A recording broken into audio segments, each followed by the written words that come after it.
Well, hey there, Coasties. Welcome to Sunday mornings this beautiful Sunday morning, and welcome to Rhema Central Coast. We are kicking things off with a big smile on our face. I'm hoping you have got that smile on your dial as well. Honestly, it's a good way to start. Before we came on, we were just listening to Giants Fall by Francesca Battistelli. Now, that is always a bit of a tongue twister if I cannot, it's one of those names where it says, can I get this right or can I not? I did well, I think. Someone could correct me, but as far as I know, we was as close as we possibly could get, and that was a good one. For those of you who don't know me, I'm Lindy. I'm your Sunday morning host here, and I just want to say welcome. Thank you for joining us here this morning, and I hope and pray you are off to a pretty fantastic day. Guys, it is going to be a pretty big week. There's a lot going on, but it's all good stuff, I think. It's really exciting. This week, here at Rhema, we actually have our open day coming on Friday and Saturday. We would love to see you guys if you are in the neighbourhood. Perhaps you're just floating around. Pop in, say hi, get to see how things play out here. We would love to have you, and thank you. Thank you again. As we get closer to that end of financial year, sort of drive the we're on the countdown a bit. Obviously, you guys might be thinking about how we can, how you can make things sort of tie up financially for the year for you as best as you can. Well, I can assure you that any financial support that you want to offer this way, we would gladly accept, because we do believe that we are here for a reason, and that is to spread God's love in the most open way we can, which is through the airwaves. The fact that you guys can hear my voice right now, that is proof that we are here for a purpose. And as I said, any help you can give is always valued. But as we get through the next few weeks, you may be thinking more and more about what that might look like for you. And as I said, we would appreciate any support, and we always do. We do genuinely appreciate what you can contribute. Do we appreciate your prayers? You bet we do. Do we appreciate your kindness? We sure do. Anything you can offer just to cover us in prayer, because honestly, we are a ministry. We are a people who love Jesus and want to see his name across the whole coast. It's what a gift. What a gift for to share with those amongst us in our daily walk, in our workplaces, in our neighbourhoods. Lifting the name of Jesus is what we are about.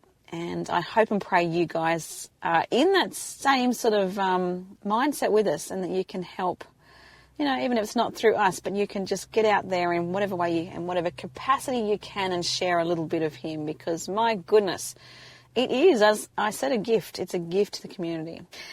Anyway, guys, we are also at the tail end of Volunteers Week. I want to say thank you to any volunteers out there. The community itself does, it thrives on people just generously putting their hand up and saying, I'm in, let me know how I can help, and I will be there. If you are a volunteer, can I say thank you? Thank you on behalf of those in your own world who are benefiting from your services, but also just the wider community.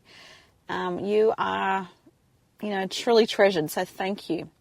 And on that, I would say if anyone is thinking about getting out and volunteering, do it, guys. It is so worthwhile. Just to know that, you can do something just for yourself that actually benefits other people in some ways. It's a pretty special thing to be a part of the volunteer sort of world. So get amongst it if you have some time, if you have some passions, and just give and give whatever way you can. It's so rewarding. Guys, we are talking Italy today.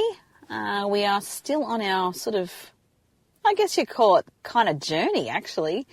The last few Sundays we've been talking about different countries across the globe. And this week we are talking about Italy. Why? Well, because, hey, I love pizza, I love pasta. Does that not, tempt you enough to kind of go, let's talk Italy? It did for me. It certainly worked for me, and I hope and pray you can get some stuff out of this morning, because we can be praying for all the places across the globe. And today we want to highlight Italy itself and be thankful for the history of Italy, but just bring light to the Italian community and how we can best support and pray for them. So I hope you're able to stick around. I would love to have you this morning. And if you are, we are learning and working through and exploring Italy from right here on the Central Coast. Be back soon. And that was Thinking by Roxanne Grace. Good morning, guys. Welcome to Rhema Central Coast. Hope you're off to a pretty fantastic day. I do mean that, actually. For those of you who are new here, I'm Lindy. So welcome. Thank you for spending a little bit of time with us here. As always, for those who are sort of jumping in and sort of being a part of our weekly catch-up here on a Sunday morning, welcome back. I hope you have had a great week and that you are on your way to an even better one this week. Guys, we're talking Italy, and we'll give you a bit of a rundown about why.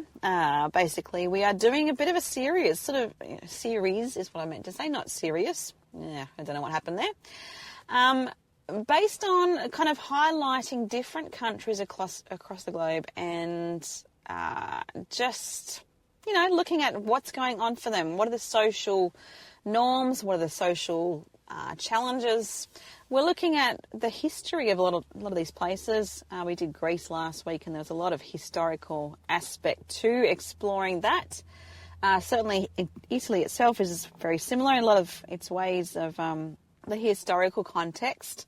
But, yeah, it's kind of nice just to highlight just different other regions, different parts of the globe and what is going on for them so that we can be praying for them as I don't even know what you call it, but just as a special tribute to different ways of doing things and keeping God in the center of all of that. And ultimately, I guess the biggest prayer out of all of this is that we are praying for nation upon nation upon nation to hear the word of Jesus, to hear the hope that he offers. And by sort of looking at what is going on for them, we can be mindful of specific prayers that can, really shake things up and stir them to the core where God can do. And if it is his will do. I think it's just an awareness. We need to be a mindful and focused people on those nations, those people, those communities out there that can really benefit from specific prayers.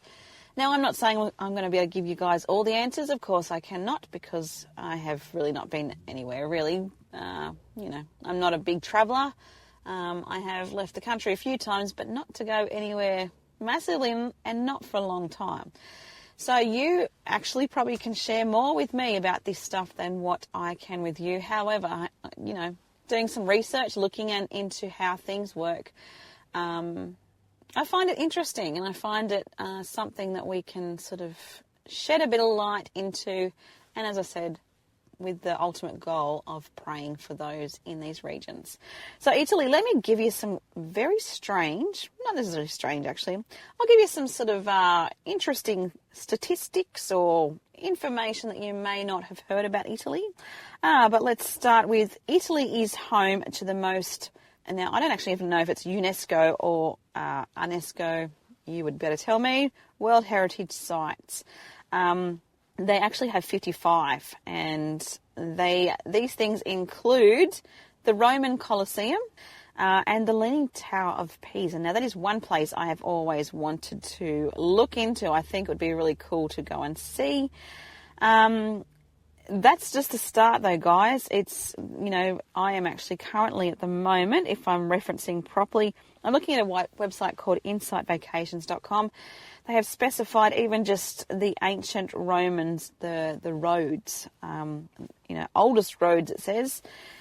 And just history is everywhere. But again, as I said, there's 55 World Heritage Sites that have been identified in Italy as places to be, treasured and respected. And there's just some amazing stuff there. Let me give you a little bit of an interesting fact about the Italian flag. It's actually got hidden symbolism. Now, what is that? Let me just read to you word for word what I have in front of me. As I said, this is from insightvacations.com. One of our favourite fun facts about Italy is that the green, white and red of the Italian flag all have different meanings.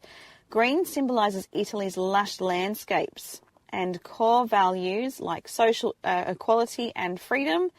Red represents love and the sacrifices made during the wars of Italian independence and unification. And white stands for faith and the snow-capped Alps. Or the colours could also represent basil, mozzarella and tomatoes if you're a pizza lover. I think I would probably be taking both sort of aspects of that if I was looking at what the colours are for.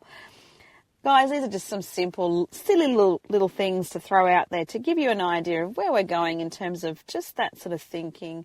A little bit of background to Italy in that way, but we are going to explore some more before too long. Stick with me and I'll keep exploring. Let's do it. Oh, yes, it is going to be good. That was Taya. Good morning and welcome to Rhema Central Coast. It is going to be good. It's going to be good because we are choosing for it to be good. Is that not the truth? Maybe you are rolling your eyes saying, be quiet, Lindy, I'm not feeling it yet. Well, guess what? We are about to start feeling it together. All things good are on their way as long as we can see it that way. We have a choice to make, guys. Can we, are we going to choose to just go, it's too hard to get out of bed today? Or are we going to take a big leap out of the bed and say, all right, God, what's in store for today? I would be lying if I said that I did that every single day. No, I do not. I'm not going to lie to you guys. It is a choice, and we do have a choice to make in how we do it. But I encourage you, if you are feeling a little bit like, nah, not ready, sorry, not happening, Lindy, I encourage you to flick that switch, turn on the positive energy and call it, what it needs to be. It needs to be a heart change. It needs to be a change for understanding that today is a gift, and it really is a gift. God has given you breath in your lungs, guys. Your heart is still ticking away.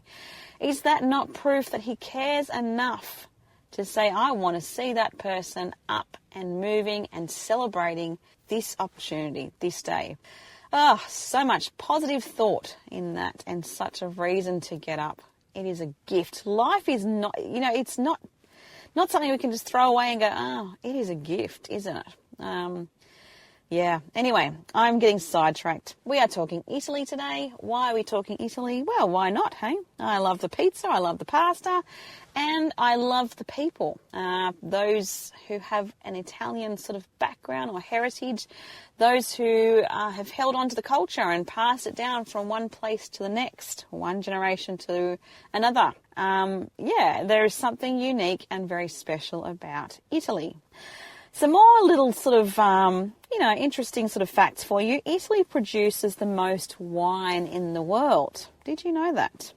Specifically, we have got here, I am just looking online, but I have been referencing this morning from a website called insightvacations.com.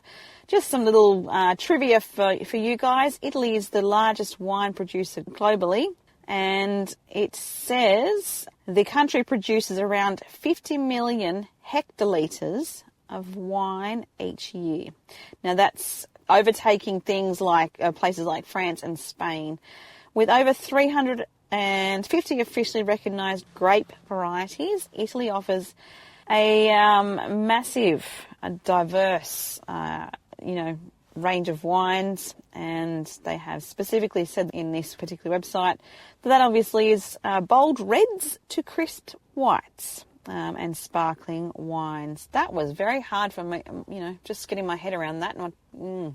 Try and pronounce that pretty quick. There's not a lot of room for trying to get it right. But anyway, I managed to kind of pull it off. I'm not sure.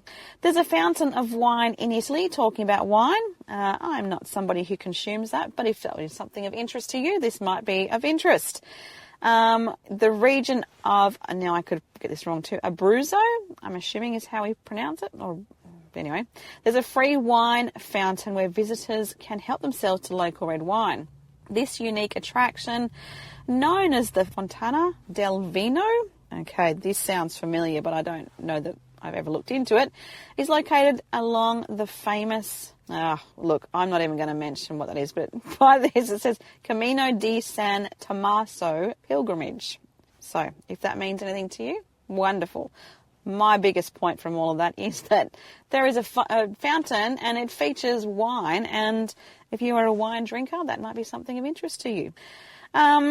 We are talking about the part of, the Italian cuisine that I love. This is a good place to go. Spaghetti carbonara was invented in the 20th century. Okay, so let me see if I can go a little bit further with that. Although the Italian palate worships tradition and history, this beloved dish didn't come around until after World War II. Its origins are often contested, but many agree that it had something to do with American, it's got GLS in Rome, so who were rationed with good quality eggs and bacon.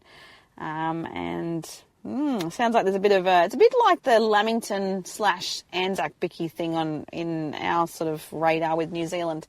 Sounds like there's a bit of who actually came up with this sort of scenario when it comes to spaghetti carbonara. Either way, it tastes good. I think it's great. Guys, there are only some silly little facts for you in regards to Italy. One, to just tap things off and tie things together. We have a highlighted point here that there are actually over 600 different pasta shapes in Italy. Oof, wow. How would you choose that? Imagine standing there. Yeah, even for you guys. For me, I look in the cupboard and I think, right, do we go spirals? Do we go spaghetti? Do we do we go penne? What do we do tonight? Can you imagine doing that for 600? That would be just too much work. I know. Anyway, I'd be willing to try. I'd be okay to give it a go if somebody else was cooking it. But, that's a lot of choice. Guys, we are going to kind of call it for a second there. And, there's some silly facts that we can throw out there. But Italy is a place of great history. As I said previously, if you're listening, we've got Rome's Colosseum is nearly 2,000 years old, and that is one of the places that was highlighted as, a historical place that many tourists want to take in. I would, grab the opportunity to go and see some of these places because, wow, there is so much history to them. Specifically, like I said, with Rome's Colosseum, it's got here that it was built between 70 and 80 AD. And it's one of the greatest feats of ancient engineering and could hold up to 80,000 spectators for events like gladiatorial combat and mock sea battles. Its iconic elliptical shape was designed for large crowds to enjoy entertainment with perfect visibility from any seat. There's some cool things to learn about places and the historical aspect, but even to look at that, if we go into that ancient engineering, how did they know how to do this? There's a lot of things that we can be in awe of and just go, wow, people are amazing. And it doesn't matter which generation we're talking, there are some very clever people out there. Specifically with the Colosseum, they highlight in the same point that it has suffered damage from earthquakes and looting over the centuries, but it still stands strong and it's still as iconic as ever, even in this particular time. So you know what? History. We can admire God's creation of people because regardless of what generation we have or do live in, people are clever. They're sensational. They work things out. And that's pretty sensational, do you not think? I think it's pretty amazing. And without the people who have gone before us, who knows where we'd be? Yeah. But anyway, that's a few little details about Italy itself. Before we come, I'll call it now. I'll take a break. We'll be back soon, and then we'll look at some things going on in Italy that we specifically can be mindful of, that we can be praying for, and bring it into focus. I'll be back soon. Glorify by Jordan Feliz. Good morning, guys. Welcome to Rhema Central Coast, or welcome back if you happen to be popping in yet again, or you've been sticking around all morning. Welcome back. We are here this Sunday morning. I'll be here for about another hour. And we are talking Italy this morning. We're talking, all sorts of things regarding to Italy. We are certainly privileged to be living in a country here in Australia where faith is allowed. We are allowed to examine and challenge and think about and, explore for ourselves, what faith means to us. But there's not necessarily, there's parts of the world where that is not the case. Some places you are not allowed to have any faith. You're not allowed to acknowledge religion. Some other places you are only allowed to acknowledge certain religions. Every part of the world is just that little bit different. So getting to know what is happening in these regions allows us to see what things we can be praying for. The world just needs prayer, doesn't it? It's just one of those things. There's nowhere we can go. We can just go, oh, that's a safe haven. There's just nothing going on there that's not in need for prayer, but maybe that's a good thing for us because it does keep us on alert. It keeps us on guard. It keeps us ready to move in prayer. And God does hear our prayers, even if we don't feel like they've been answered or responded to. He does hear them and he does respond to them as he believes they should be. Italy and faith. Let me share a little bit to you in regards to what faith looks like over there. Specifically, this is actually sounding very similar to what we covered last week with Greece. But the Catholic majority is kind of highlighted just by doing a Google search as, around 75 to 80% of Italians identifying with this specific religion. And another aspect is a secularism, as 15 to 20% of that.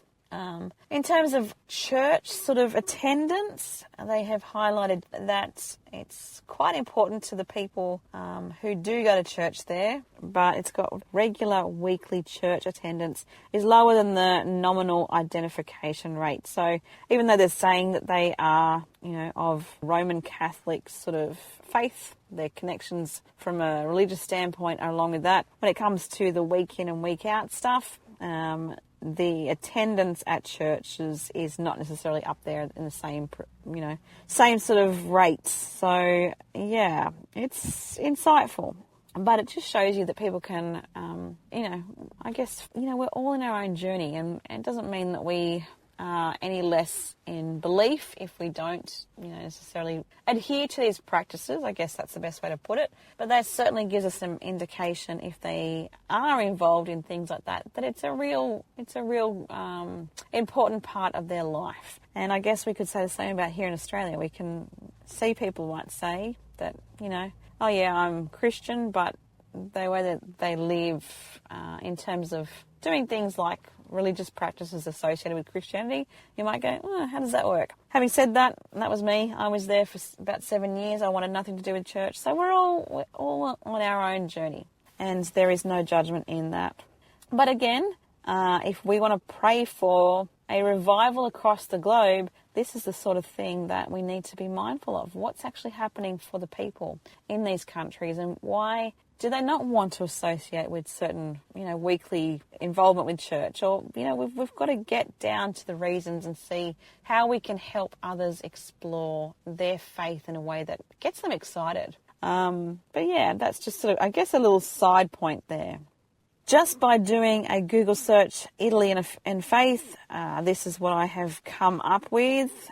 Italy and faith are inextricably linked, primarily through the deep-rooted cultural and historical dominance of Roman Catholicism.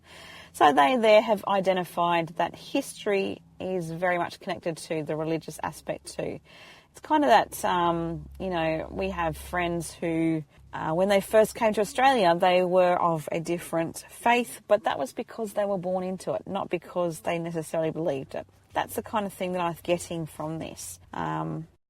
What is going on for those who live in Italy? What are the social sort of issues? And how is that impacting those in Italy? So let's do a little search together. Severe demographic decline. This is specifically in regards to older populations, and not, much in the way of birth rates going up. So I do vaguely remember, I'm pretty sure there was a sort of a thing going on a few years ago. You guys may know more than me, but I'm pretty sure there was some sort of an encouragement to get young families over there. And there was some sort of initiative that was behind it. Can't tell you, I'm sure I could research it, but this sounds familiar as I'm looking at this stuff right now. Obviously, with an older population, we then have, issues with finances, healthcare systems. Obviously, you've got people needing more help from a healthcare perspective. This Google search I've just done now has highlighted this is going to result or has been resulting in a widening generational gap. There is a lot of gender-based violence in Italy. Particularly, we've got high rates of domestic violence against women, and this is a national concern.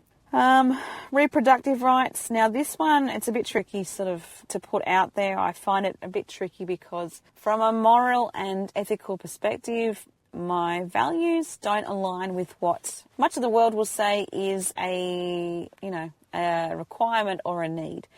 I value human life, and I value it from the time of conception. So for me to be able to sit here this morning and talk to you guys, it's going to come with a different sort of lens, because I can see things from a different perspective to what much of the world will tell us. But in this search here, it has said, despite legal abortion, access to services is severely restricted in many regions due to a high percentage of healthcare professionals claiming conscientious objection and refusing to perform the procedure. Now, for me, I look at that and think, isn't it great that they can actually still stand up and say, I'm not in this. I don't feel comfortable with this at all. There are parts of Australia that's not necessarily the case. There are parts of the world where people have lost their ability to say, I want out. I don't want to be a part of this. Depending on where you sit on different ethical and moral issues, it may change how you view that situation. Immigration and integration has been highlighted as well as a bit of an issue. Specifically, if I read word for word, as a primary entry point to Europe, Italy faces polarisation regarding migration policy. Integrating asylum seekers, navigating rescue operations at sea, and providing adequate social services remain highly debated topics. It's one of those things that there's a lot of places in the globe that this is real stuff for them. It's like, how do we handle this situation? And finally, economic disparity and unemployment. This is sounding very similar to what we covered last week with Greece as well. The country grapples with a stark economic divide between the industrialised north and the less developed south. Unemployment and underemployment remain high, particularly, again, same sort of thing as in Greece, with youth. And this is another way that we see the population in Italy remain for older people, and the younger people are sort of taking off to go and find any work they can just to be able to just do life. So these are things that we can be mindful of as we keep thinking about Italy, what we can be praying for. We can be praying for all sorts of things. Perhaps it is the freedoms that we can be in thanks to, that they are still so free to be able to make choices for themselves. That they can stand up and speak boldly and say, I don't want to be a part of the stuff that morally or ethically or spiritually they don't agree with.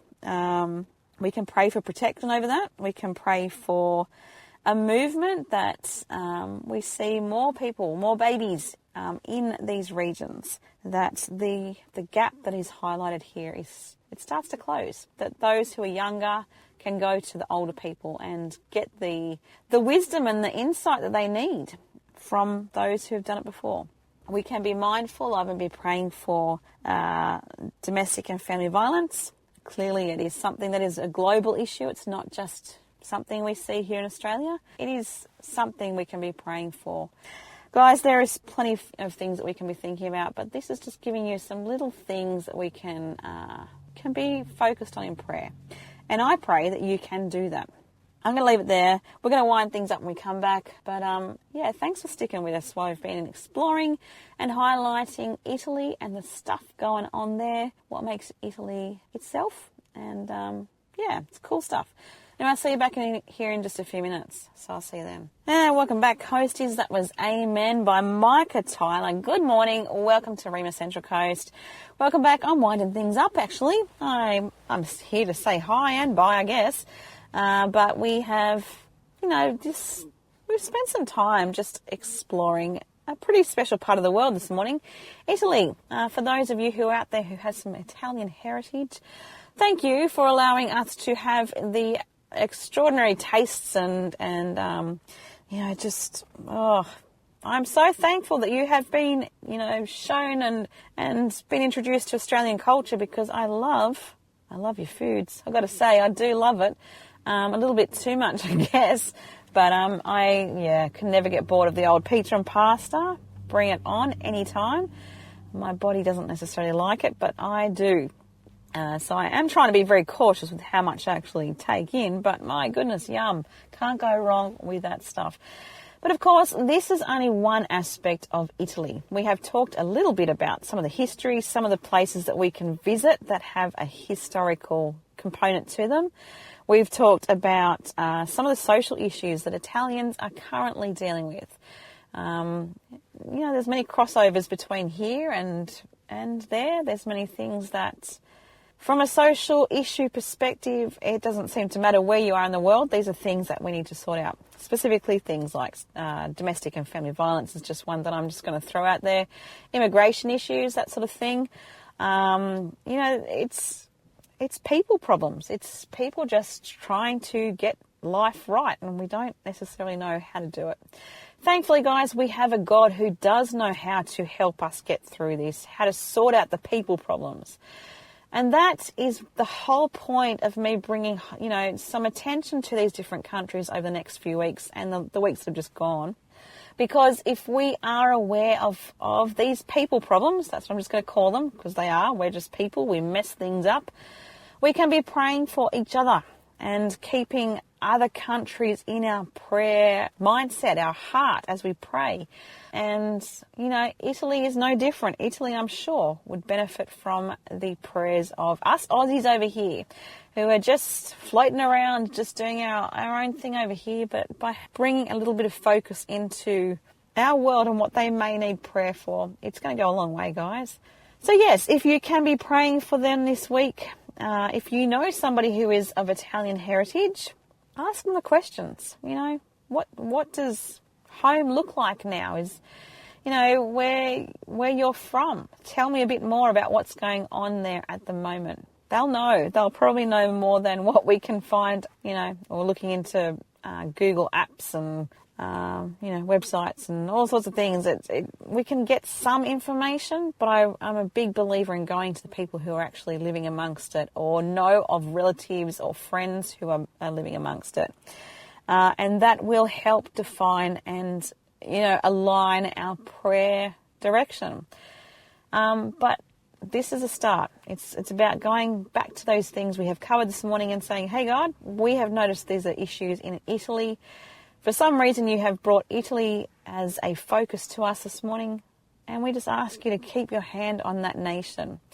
Guys, if we want to see the world change, we want to see revival amongst all the nations, we have to be able to acknowledge what's going on. We need to be able to support through prayer. We need to be able to jump on a plane if we feel like God is saying, is stirring us and saying, get amongst it. I am sending you out there. You're going to have to get amongst it. I'm calling this of you. We have to be mindful that our Aussie ways are not the be-all and end-all. It's not that we get it right and they get it wrong. We need to be able to hear that other people do things differently, that they have got great stuff to be in awe of. And Italy is no different, guys.